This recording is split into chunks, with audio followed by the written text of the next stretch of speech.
ایک سال کے اندر تقریباً 30 کے قریب آپ واٹر فلٹریشن پلانٹ لگا چکے ہیں. حکومتیں بھی اتنا کام تیزی سے نہیں کرتی جتنا آپ کر رہے ہیں. بہت سارے ہاسپٹلز میں ہم وہاں پر امداد بھیج رہے ہیں، وہاں پر فری علاج ہو رہا ہے. تھر پارکر میں سہارا پبلک اسکول، سہارا میٹرنٹی ہوم، سہارا ووکیشنل پروگرام، سہارا نرسری، اور وہاں پر ہم نے سولر سسٹم جو ہے وہ نصب کروا دیے ہیں. یہ جو کام ہے یہ صرف ناروے تک محدود ہے یا یورپ تک، یا دنیا میں اور جگہوں سے بھی آپ کو اس سلسلے میں لوگ اپروچ کرتے ہیں؟ فیس بک پہ یا دوسرے چینل پہ کبھی اپیل نہیں کی، صرف میں پروگرام ڈالتا ہوں کہ ہم یہ پروگرام کر رہے ہیں، تو یعنی جو چاہے اس میں حصہ لے سکتا ہے.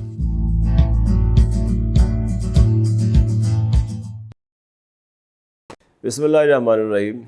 ناظرین، پروگرام سیلیبریٹی کے ساتھ عبدالباسط خان حاضر خدمت ہے، اور آج میں نے جس شخصیت کو مدعو کیا ہے وہ تقریباً 30 سال سے ناروے میں موجود ہیں، اور پاکستان میں فلاحی اور اصلاحی اور اس کے ساتھ ساتھ تعلیمی اور دیگر لوگوں کی سہولتوں میں کافی ممد و معاون ہیں، بہت مدد کر رہی ہیں. تو آپ جانتے ہیں کہ اس ملک میں صحت کے کیا حالات ہیں. پاکستان ایک غریب ملک ہے، ہمارے یہاں فائنینشیل کنسٹرینٹ بھی ہیں. تو اس سے بہت سی فاؤنڈیشنیں ہیں، جس میں آغا خان فاؤنڈیشن ہے، سندس فاؤنڈیشن ہے، اور اس کے ساتھ ساتھ اگر آپ دیکھیں تو سہارا فاؤنڈیشن بھی ہے، پھر یہ کہ الخدمت فاؤنڈیشن بھی ہے. تو اس طرح کی فاؤنڈیشن ہمارے ہاں چلتی ہیں جس سے لوگوں کی مدد ہو سکے، جن سے لوگوں کے مسائل حل ہو سکیں. غربت زدہ لوگ، پریشان حال لوگ، مارجنائز کلاس لوگ، وہ ایسے ہیں کہ جن کو علاج معالجے کی سہولتیں حاصل نہیں ہیں، اور اس کے ساتھ ساتھ ان کو ایسے چیزوں میں مدد کرنا جس سے وہ ایک فنی لحاظ سے اپنے آپ کو امپاورڈ سمجھے اور ان کو روزگار مل سکے. تو سب سے پہلے تو میں اپنی اس مشہور شخصیت کا تعارف کرانا ضروری سمجھوں گا. تو پلیز ویلکم. ہمارے ساتھ آج تشریف فرما ہے جناب حافظ محمد اسلم حق صاحب. ویلکم ٹو دی شو جی. شکریہ. اچھا حافظ صاحب، یہ جیسے میں نے آپ کو بتایا کہ پاکستان میں بہت سی فاؤنڈیشن کام کر رہی ہیں، اور آپ کی جو فاؤنڈیشن خاص طور پہ آپ ناروے میں سیٹل ہوئے جا کے وہاں، تو یہ کیا کوئی خواب تھا آپ کا، یا کوئی ایک ٹرننگ پوائنٹ تھا لائف کے اندر آپ کے آ گیا کہ آپ اس طرف آپ نے یعنی لوگوں کی جو خدمت کرنی شروع کی ہے پاکستان میں خاص طور پہ رہنے والوں کی؟ اور یہ بڑی خوشی کی بات ہے کہ بیرون ملک میں رہ کے ایسے لوگوں کا دل پاکستان میں دھڑکتا ہو. تو کیا یہ سب کچھ کیسے ہوا؟ How did you started this? اعوذ باللہ من الشیطان الرجیم، بسم اللہ الرحمن الرحیم. سب سے پہلے تو عبدالباسط خان صاحب، میں آپ کا بڑا ممنون ہوں. مجھے معلوم ہے آپ کی بڑی مصروفیت ہے، لیکن اس کے باوجود آپ نے یہ انٹرویو کے لیے ٹائم نکال لیا، تو میں شکریہ ادا کرتا ہوں آپ کا، آپ کے چینل کا. دوسرے عبدالباسط صاحب، یہ جو کام کی شروعات آپ نے کہی، یہ اصل میں ہمارے والدین نے بچپن سے ہمارے دلوں میں یہ چیز ڈالی ہوئی تھی. ہم نے اس وقت غربت کے عالم میں بھی ہمارے والدین جو ہیں اپنے ہمسایوں کا خیال رکھتے تھے، اپنے رشتہ دار عزیزوں کا خیال رکھتے تھے. تو وہ ہمارا پروڈکٹ جو ہوا وہ ان کو دیکھتے ہوئے یہ ساری چیزیں جو ہے نا وہ دل میں رہتی تھی، ذہن میں رہتی تھی، اور وہ دیکھتے دیکھتے ہم بڑے ہو گئے، اور ہم نے یہ دیکھا کہ وہ لیکن سہارا ویلفیئر فاؤنڈیشن کا تصور کیسے آپ؟ جی، سہارا ویلفیئر فاؤنڈیشن کا تصور اس طرح آیا کہ والدین کے حوالے سے تو ہم نے ساری چیزیں دیکھتے. میں تھوڑا سا کلیئر کر دوں، سہارا ویلفیئر فاؤنڈیشن ناروے، اس کو نام سے تعلق ہے اس کا. شکریہ. وہ اس لیے کہ ہم بچپن سے تو دیکھتے آ ہی رہے تھے، لیکن پھر میں نے ناروے سے جو ہے، یہاں تو رہتے ہوئے بھی میں کچھ نہ کچھ کرتا رہتا تھا. ناروے میں رہتے ہوئے میں جب پاکستان آیا اور پاکستان میں نے وہ حالات دیکھے، تو میرا دل جو ہے وہ خون کے آنسو روتا تھا کہ میں کیا کروں اپنے ان غریب لوگوں کے لیے، کہ ہمیں اللہ رب العزت نے اچھے بستر دے دیے، اچھے کھانے دے دیے، اچھی سواریاں دے دی، اچھے لباس دے دیے، بچے دے دیے، ساری چیزیں، ماحول دے دیے. لیکن حافظ صاحب یہ تو آپ کی سوچ ہے نا. گھر سے سلسلہ شروع کیا. میرے بچے جو ہے وہ چھوٹے چھوٹے غلے انہوں نے بنائے ہوئے تھے، اس میں پیسے ڈالتے تھے، میں بھی ڈالتا تھا، وہ جمع کر کے تو وہ ہم غریبوں کو دے دیتے تھے. پھر جب میں یہاں پاکستان آنا شروع کیا تو پھر میں نے روٹی کی لائنوں میں غریبوں کو جب دیکھا کہ بیچارے وہ لائن بنا کے کھڑے ہوئے ہیں، تو مجھے بڑا دکھ ہوا اور میں نے اللہ کی بارگاہ میں دعا کی تھی، اللہ کے گھر بیت اللہ کے اندر کیا ہے باری تعالیٰ میں اب یہ سٹیپ لینے لگا ہوں تو آپ میرے اس کام میں برکتیں عطا فرما کر آسانی پیدا فرما دیجیے گا۔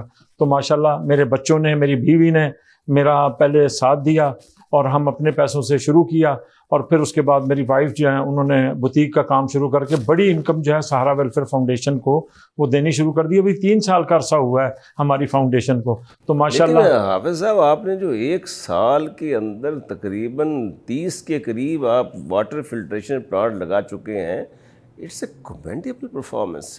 حکومتیں بھی اتنا کام تیزی سے نہیں کرتی جتنا آپ کر رہے ہیں۔ بس خان صاحب یہ جب اللہ کی بارگاہ میں دعا ہوئی بھی تھی اور اللہ نے اور نیک نیت رہنا اس میں بہت ضروری ہے، اللہ نے اس نیک نیتی کی برکتوں سے مجھے ایسے لوگ اللہ نے پیدا کیے جنہوں نے مجھے کہا کہ حافظ صاحب آپ اگر یہ کام کریں گے ہم آپ کا ساتھ دیں گے اور آپ کی جو مدد ہو سکے ہم کریں گے۔ میں نے دعا کرنے کے بعد جب پہلا فلٹریشن پلانٹ ہری سنگھ میں لگایا اور یہ 40,000 لوگ خان صاحب اس سے فائدہ اٹھاتے ہیں۔ جی ہاں، اور یہ بالکل نیٹ اینڈ کلین یہ پانی ہوتا ہے۔ اور ہمارے یہاں تو حافظ صاحب پولیوشن کا، واٹر پولیوشن ایک بہت بڑا ایشو ہے، بہت بڑا ایشو۔ لاہور جیسے شہر میں دیکھیں تو لوگ اپنے ٹیپ واٹر جو ہے استعمال ہی نہیں کر سکتے۔ آپ کے ملک میں تو شاید ٹیپ واٹر عام استعمال کرتے ہوں گے۔ بس جی ہمارے یہاں تو ڈائریکٹ پانی آتا ہے اور اتنا صاف پانی آتا ہے کہ جو عام لوگ یہاں سے جانے والے ہیں وہ پیتے ہیں تو وہ 1 ہفتے میں لال سرخ ہو جاتے ہیں۔ اچھا حافظ صاحب آپ نے بڑا، آپ کا دائرہ کار خاصا وسیع ہے، آپ نے مختلف جگہ، مجھے یاد پڑتا ہے ابھی قصور میں جانے کا اتفاق ہوا تھا جہاں پر آپ نے وہاں کے جو پرزنرز کو کافی وہاں آپ نے ان کو سہولتیں دی ہیں کافی۔ دیکھیے یہ وہ لوگ ہیں میں سمجھتا ہوں جو معاشرے میں ایک مجرم کی یا ملزم کی حیثیت سے جانے جاتے ہیں، لیکن بحیثیت انسان، بحیثیت انسانیت کے آپ ان لوگوں کے لیے بھی مدد کرتے ہیں۔ کیا کیا آپ اس سسٹم میں پریزنس کے لیے کام کر چکے ہیں؟ وہاں پر ان کی مدد سے میں نے جو ہے وہاں پر جو قیدی ہیں، بے گناہ قیدی ہوتے ہیں، میں ان قیدیوں کے حوالے سے ایک بات کلیئر کرنا چاہتا ہوں اپنے سامعین کے لیے بھی کہ وہ یہ نہ سمجھیں کہ ہم نے وہاں پر مجرموں کو رہا کروا دیتے ہیں۔ بالکل صحیح۔ وہاں پر چھوٹے جرم کرنے والے جو لوگ ہوتے ہیں وہ اپنی قید کاٹ چکے ہوتے ہیں، چھوٹے چھوٹے جرم۔ تو حافظ صاحب سال ان کے بیچاروں کے چلان ہی پیش نہیں کرتے، چھوٹا سا جرم ہوتا ہے جیب کاٹنے کا، ہلکا پھلکا سا، اور ان کے بعد ان کو پکڑ کے رکھتے ہیں اور وہ بیچارے اسی میں قید رہتے ہیں۔ تو آپ نے ان کے جرمانے بھی آپ ادا کرتے ہیں؟ جی ان کے جرمانے جو ہیں بے شمار قیدی جو ہیں ہم نے وہ جیسے بھی حال ہی میں سعودی عرب سے ہماری حکومت نے کافی وہاں سے قیدیوں کو چھڑوایا، عمران خان صاحب نے کیا، تو میں سمجھتا ہوں کہتے ہیں قطرہ قطرہ دریا می شود، تو آپ نے بھی یہ کام کا آغاز کیا ہے۔ تو اس میں مجھے یہی پتہ چلا تھا کہ جیسے کپڑے بھی خاص طور پہ قیدیوں کے لیے وہاں پیش کیے گئے، پھر افطاریوں کا بندوبست بھی میرا خیال آپ نے وہاں کیا۔ جی اس میں خان صاحب ماشاءاللہ ہم نے جن قیدیوں کو رہا کروایا بے شمار قیدی تھے، چھوٹے جرم والے، ان کے جرمانے دے کر ان کو ریلیز کروا دیا، اور اس کے علاوہ جو ہے وہاں کپڑے ہم نے تقسیم کیے سردیوں کے اندر، وہاں پہ کلاس رومز ہم نے بنوائے، اس کے علاوہ جو ہے وہاں پر بیوٹی پارلر کا سامان بڑی کوانٹٹی میں ان لڑکیوں کے لیے جنہوں نے قید کاٹنے کے بعد۔ یہ بڑا اچھا اقدام ہے، جو کہ ہماری خواتین ہوتی ہیں بیچاری، اگر ان کے پاس کوئی ہنر نہ ہو، تعلیم نہ ہو، تو وہ معاشرے پہ ایک لائبلٹی بنتے ہیں اور لوگ ان کو ایکسپلائٹ کرتے ہیں۔ تو آپ نے جس طرح ان کو اس دوران بھی ٹریننگ دی ہے، بیوٹیشین کے کورسز کروائے، this is very good. I think everybody should take care of that, اور اس کو فالو کرنا چاہیے، حکومتوں کو بھی کرنا چاہیے۔ بالکل صحیح ہے خان صاحب، یعنی سورۃ دہر میں جو ہے یہ قیدیوں کے ساتھ رویے کا جو ہے وہ ذکر آیا ہے، تو یہ اللہ رب العزت کو بہت پسند ہے۔ آقا صلی اللہ علیہ وسلم ایسے قیدیوں کو جو ایسے ہوتے تھے ان کو علم کی روشنی دیا کرتے تھے، اور وہ پھر مسلمان ہو جایا کرتے تھے اور وہ پھر مسلمانوں کے بچوں کو جو ہے وہ پڑھایا کرتے تھے، تو اس کے لیے جو ہے وہ صلہ رحمی کا حکم آیا ہے۔ اچھا حافظ صاحب، یہ جو آپ واٹر فلٹریشن پلانٹ بھی لگاتے ہیں، اس میں ظاہر ہے لوگ آپ کو کنٹریبیوٹ کرتے ہیں، آپ کو کہتے ہیں کہ جناب ہمارے بھی آپ پہ جہاں پاکستان میں لگائیں، ایک ٹرسٹ ہوتا ہے نارملی آپ کے، that speaks volume about your honesty اور انٹیگریٹی، کہ آپ جو چیزیں تیزی سے کر رہے ہیں، آپ ان کو اپنے کلائنٹس کو، جو لوگ کہتے ہیں کہ جناب ہمارے بھی آپ پہ یہ خدمت کر دیں وہاں آ کے، تو ان سے کوئی رابطہ رہتا ہے، ان کو کیا آپ دکھاتے ہیں، کیا بتاتے ہیں جس سے کہ وہ سیٹسفائی رہتے ہیں؟ یہ خان صاحب یہ کام میں نہیں کر رہا، یہ بلکہ اللہ رب العزت کی مہربانی سے وہ لوگ کوئی اپیل کرتے ہیں، کوئی ان کو ایسا کیا، کس طریقے سے آپ کے ساتھ وہ چل رہے ہیں؟ جی میں نے آج تک اپنے یعنی فیس بک پہ یا دوسرے چینل پہ کبھی اپیل نہیں کی صرف میں پروگرام ڈالتا ہوں کہ ہم یہ پروگرام کر رہے ہیں تو یعنی جو چاہے اس میں حصہ لے سکتا ہے. تو جب میں اپیل کرتا ہوں تو الحمدللہ اللہ رب العزت اس کا بندوبست فرما دیتے ہیں. اور یہ فلٹریشن پلانٹ کے حوالے سے جو آپ نے بات کی، اس سے خان صاحب ایک فلٹریشن پلانٹ سے 40,000 لوگ فائدہ اٹھاتے ہیں. کئی لوگ سمجھتے ہیں یہ فلٹر پمپ لگاتے ہیں، واٹر پمپ لگاتے ہیں یا ہینڈ پمپ لگاتے ہیں، یہ وہ نہیں ہے. پاکستان کا ایک بہت بڑا اہم ایشو ہے. جی سر، یہ 10x12 کا روم بنتا ہے اور اس کے اندر جو ہے نا یہ اتنا بڑا پلانٹ ہوتا ہے کہ یہ اس میں آتا ہے. اور یہ لاگت کتنی آ جاتی ہے؟ یہ خان صاحب یہ ڈیپینڈ کرتا ہے کہ کتنی گہرائی ہے، زیادہ ڈیپتھ ہوگی تو زیادہ خرچہ ہوگا. پھر وہاں کے جو مقامی جو وہاں کا 6-7 لاکھ روپے تو ہوتے ہوں گے. یہ زیادہ لگتے ہیں اس کے اوپر. لیکن ہماری کمپنی جو ہے نا وہ ہمیں بڑا اچھا، یعنی جیسے کہتے ہیں کہ ہمیں وہ رعایت کرتی ہے. اس کے مالک بھی بڑے یعنی نیک اور دیندار ہیں، وہ اس سلسلے میں ہمارے ساتھ جو ہے نا تعاون کرتے ہیں. کوئی ایسے جو خاص نام آپ لینا پسند کریں جن کو آپ سمجھتے ہو کہ جنہوں نے ہمارے لیے بڑا کنٹریبیوٹ کیا، جو آپ کی ٹیم کا ایک مستقل حصہ ہے؟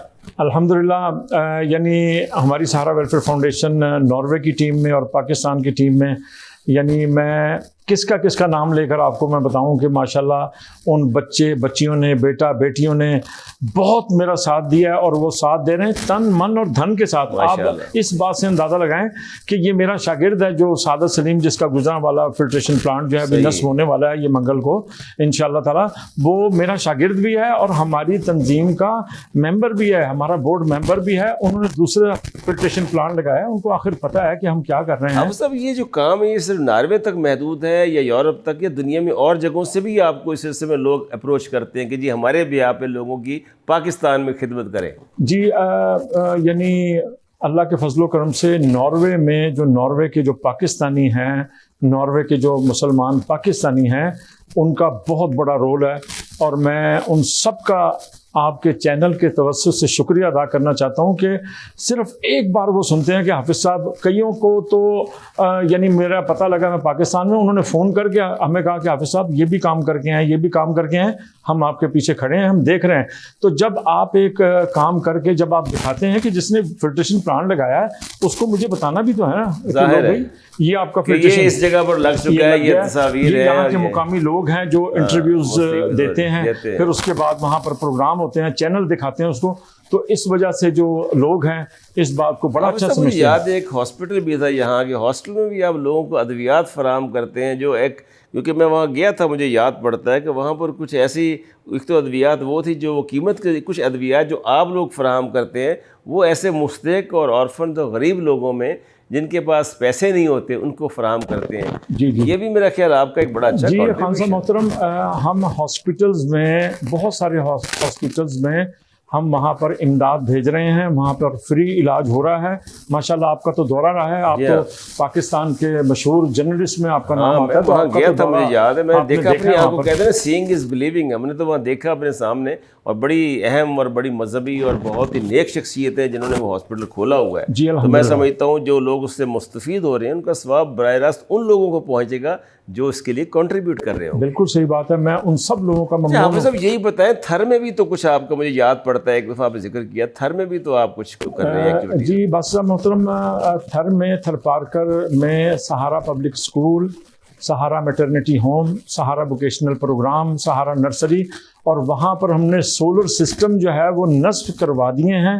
وہاں پر وہ اس اسکول میں جھولوں کا ہر چیز جو ہے سہارا ویلفیئر فاؤنڈیشن ناروے نے جو ہے وہ پرووائڈ کی ہے. اور الحمدللہ وہاں کے بچوں کی اگر آپ تعلیمی کوالیفیکیشن، آپ ان کی کوالیفیکیشن کا آپ اندازہ کریں تو آپ اس بات سے لگا سکتے ہیں کہ وہاں پر وہ بچے جو ہیں وہ ٹاپ کر رہے ہیں اپنی کلاسز کے اندر.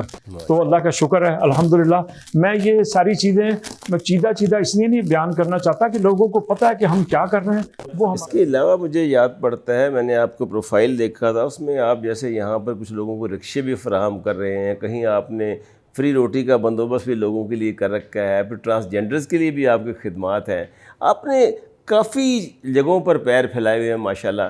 آپ سمجھتے ہیں کہ آپ کسی خاص مخصوص ایک جگہ پر رکھیں گے یا اب اسی کو دائرے کو وسیع کرتے جائیں گے، اور جو لوگ آپ کو مدد کرتے ہیں کہ جی آپ ہماری طرف سے ان لوگوں کی مدد کریں، کیا آپ ان کو کوئی پروجیکٹ دیتے ہیں یا بتاتے ہیں، یا یہ آپ کا اپنا ہوتا ہے کہ کس جگہ ان کی رقم کو خرچ کیا جائے؟ جی الحمدللہ، جب آدمی اپنے ملک پاکستان جیسی جگہ پہ جب آتا ہے تو یہاں پر بے شمار پرابلمز ہیں، اس میں سے چننا پڑتا ہے۔ اب جیسے ٹرانسجینڈرز کا آپ نے ذکر کیا کہ ٹرانسجینڈرز جو ہے، کیا اچھا لگتا ہے وہ بھیک مانگتے ہوئے؟ کیا اچھا لگتا ہے کہ اس کو لوگ تنگ کر رہے ہیں؟ صحت مند ہوتے ہیں، تندرست ہوتے ہیں اور بھیک مانگ رہے ہوتے جی ہاں، ہیں، اور ہمارے یہاں تو ان کو بہت برا سمجھا جاتا ہے جی ہاں ہماری جی ہاں۔ سوسائٹی اور میں۔ اس میں خان صاحب آپ یہ دیکھیں کہ یہ کاروبار کرنے کے لیے، کام کرنے کے لیے تیار ہیں آپ کے گاؤں سے۔ ابھی ہم نے کھلونوں کی ریڈیاں جو ہیں وہ ان کو ارینج کر کے دی ہیں ٹرانسجینڈرز کو۔ اس کے علاوہ جو ہے ہم نے یہ فری راشن رمضان کے حوالے سے ان کو بلا کر، ان سے پاکستان کے بڑے جو ٹرانسجینڈر تھے ان کو بلا کر ان کی دعوت کرنے کے بعد ان سے کہا ہے کہ آپ ہمیں بتائیں ہم جس قابل ہیں، سہارا ویلفیئر فاؤنڈیشن ناروے جس قابل ہے وہ کھڑی ہوگی ان کے ساتھ، ان کی مدد کرے گی۔ اور رکشا اسکیم کا آپ نے بتایا، رکشا اسکیم جو ہے وہ شروع کی جا چکی ہے، اور اس سلسلے میں ان لوگوں کے نام ضرور لینا چاہوں گا کہ جیسے ہمارے ڈاکٹر خالد صاحب ہیں جو حج پر میرے ساتھ گئے تھے، ان کا بہت بڑا رول ہے۔ وہ تن من دھن کے ساتھ وہ اور ان کی وائف، ان کا خاندان ہمارے پیچھے کھڑا ہوا ہے، اور انہوں نے کہا کہ حافظ صاحب آپ بڑا اسٹیپ لیں گے، ہم آپ کے ساتھ جو ہے وہ آپ کی مدد کریں گے۔ ابھی یتیموں کے ابھی میں ایک سینٹر پہ جانے لگا ہوں انشاءاللہ تعالیٰ، جب تک رہنا ہے میں نے یہاں پر 8 پروجیکٹس جو ہے وہ مکمل کرنے کے بعد میں یہاں سے جاؤں گا۔ اس میں رکشا اسکیم ہماری شروع ہو چکی ہے، رکشا بھی دے دیا ہم نے، اور اس کے بعد اب یہ ترتیب شروع ہونے لگی ہے۔ خاص طور پہ ہمارے یہاں جو مینٹلی ریٹارڈڈ لوگ ہیں اور وہ بیچارے ذہنی سکون کی تلاش میں رہتے ہیں، کئی ایسے بوڑھے والدین ہوتے ہیں جن کے بچے ان کو چھوڑ جاتے ہیں اور اس کے بعد ان کی خبر گیری نہیں کرتے، کئی بچیاں ہوتی ہیں جو گھروں سے نکلتی ہیں پھر وہ دارالایمان میں پہنچ جاتی ہیں۔ میرا یہ بھی خیال ہے کہ آپ ان لوگوں کے لیے فیسلٹیز دیں، اور خاص طور پہ ان کے لیے کپڑے، چیزیں ایسے، تاکہ کم از کم ان کو یہ احساس ہو کہ وہ اس معاشرے کا ایک فعال رکن ہے، معاشرے میں ایک اہم کردار ادا کر سکتی ہیں اور ان کی دلجوئی بھی ہو سکتی ہے۔ لیکن میں حافظ صاحب آپ سے یہ بھی پوچھنا چاہ رہا تھا کہ یہ ماشاءاللہ جو آپ نے کام کیا ہے اس کا نیچرلی ثواب آپ کو بہت مل رہا ہے، آپ بہت محنت کر رہے ہیں، آپ کی فیملی اس میں پوری انوالو ہے۔ فیملی میں آپ کے ماشاءاللہ کیا ہے، بیٹا بیٹی کس طرح؟ جی الحمدللہ خان صاحب، وہ کیا کر رہے ہیں، پڑھے لکھے ہیں یا کس طرح بزنس میں ہیں، کہاں؟ میری ایک بیٹی جو ہے انہوں نے ماریہ حق ابھی ماسٹرز کر کے آ گئی تھی، اور ماشاءاللہ ابھی یہاں میں پاکستان آنے سے پہلے ان کی رخصتی کر کے آئی ہوں الحمدللہ۔ ان کی شادی ہو گئی ہے۔ ماشاءاللہ کہاں سے کیا ماسٹر؟ جی انہوں نے انگلینڈ سے ماسٹرز کیا۔ اس کے بعد میرے جو چھوٹے بیٹے ہیں محمد بلال حق، وہ بھی ماسٹرز کر کے دونوں نے بڑی اچھی پوزیشن حاصل کی ہے اپنی ایجوکیشن کے حوالے سے، اور ماشاءاللہ وہ بھی اب جاب کر رہے ہیں۔ میری بیٹی جو ہے وہ بھی جاب کر رہی ہیں۔ میرے بڑے بیٹے ہیں ماشاءاللہ وہ بزنس کرتے ہیں، اور اللہ کا شکر ہے الحمدللہ اس کی بڑی عطا ہے کہ مجھے یہ خوشی ہے کہ میرے بچے میرے ساتھ اپنے ان سارے معاملات کے ساتھ دکھی انسانیت کے ساتھ بڑھ کر ہمارے ملک کے وزیر اعظم اکثر اوقات جو ہے وہ اپنے بیرون ملک پاکستانیوں کی بہت عزت کرتے ہیں، بہت تعریف کرتے ہیں۔ ظاہر ہے کہ آپ ایک سرمایہ اس ملک میں بھیجتے ہیں جس سے ہمارے پاکستان میں جو ہے وہ خاصی حد تک ہمارے فائنینشیل ایڈ آتی ہے باہر سے، اور ہر سال ان کی ریمیٹنسز آتی ہیں پاکستان میں جو بہت بڑھ گئی ہیں۔ اس کا مطلب یہ بھی ہے، اور یہ بھی چاہتے ہیں کہ عمران خان صاحب کی جو ہمارے جو باہر کے لوگ ہیں ان کو ووٹ ڈالنے کا بھی حق ملنا چاہیے۔ کیسے دیکھتے ہیں اس عمل کو اس حکومت کے؟ یہ حکومت کا یہ عمل بڑا زبردست ہے، اور ہمیں یقین ہے، ہمارا دل گواہی دیتا ہے کہ ہمارے prime minister of Pakistan Imran Khan صاحب جو ہیں وہ اوورسیز کے لیے بڑا شاندار کام کر رہے ہیں، اور وہاں کے پاکستانی بڑے خوش ہیں اس اقدام سے۔ حالانکہ ہم جانتے ہیں یہاں غربت ہے، لوگ کہتے ہیں مہنگائی ہو گئی، لیکن ہم ان کو دلاسا دیتے ہیں کہ بس تھوڑا سا، اب دیکھیں نا 3 سال کے عرصے میں کوئی یہاں پر دودھ کی نہریں تو نہیں بیٹھیں گی نا۔ اصل میں ہمارے ملک پر جو ہے آپ کو پتہ ہے کہ کئی حکمران حکومتیں کرتے رہے 30 40 سال، لیکن وہ ان قرضے لے کے لوگوں کو کرتے رہے۔ ہمارے یہاں اب خان صاحب ایک مشکل وقت جو ہے وہ اس سے گزر رہے ہیں، اور ہمیں امید ہے خان صاحب اس مشکل وقت سے نکل آئیں گے اور اس ملک کے لیے بہتر سہولتیں ہوں گی، جیسے کہ آپ وہاں سہولتیں باہر کے ملک میں انجوائے کرتے ہیں۔ اگست کا مہینہ ہے حافظ صاحب، کوئی اگست کے مہینے کے لیے کوئی پیغام پاکستان کے لوگوں کو دینا چاہتے ہوں بیرون ملک کی طرف سے؟ جی میرا آپ کے چینل کے توسط سے یہی پیغام ہے کہ میں ان تمام پاکستانیوں کو جو کہ باہر مقیم ہیں